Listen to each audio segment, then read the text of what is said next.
Naalala ko nung ako'y maliit pa, mga idol, ganito kami. Ayan, oh.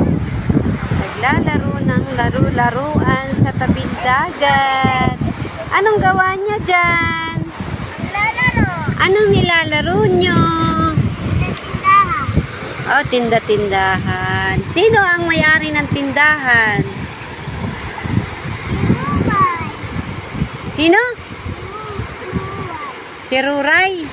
Sino si Ruray? Taas daw ang kamay. Sino si Ruray? Taas ang kamay niyang si Ruray. Ruray! Sino si Ruray? Taas ang kamay. Uy, ikaw pala si Ruray. Yung isa, anong pangalan mo? Pinto. Bintot? Hala, bakit ang ganda ng pangalan nyo? Tapos, maganda rin ang may-ari.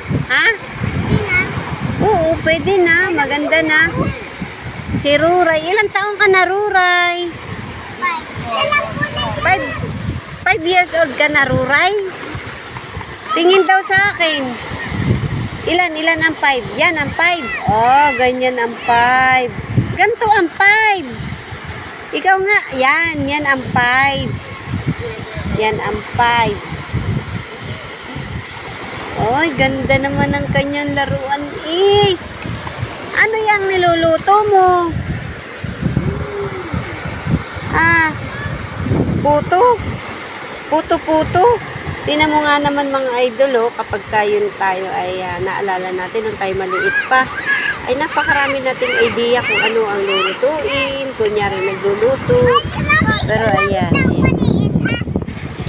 Anong pangalan mo, bebe? Amika. Ito. Yung isa si Ruray. Yung isa? Bintot. Ay, Bintot. Taas daw ang kamay ni Bintot. Yay! Ilang taon ka na, Bintot? Tentay. Ano po? Tentay pa ako. Kinder po ikaw? Wow, napasok ka na. Ikaw, Ray. Kinder na ako. Kinder na po ikaw? Wow. Masipag po kayo pumasok? Galing naman. Malapit kami ng parang Ikaw, Bintot, magaling ka sumayaw. Ano nga, sayaw kikay, sayaw kikay, la la la la la, la la la. Ang galing naman pala ang galing. Ikaw, Ray, magaling ka din sumayaw. Ay, hindi, mahihain si Ruray.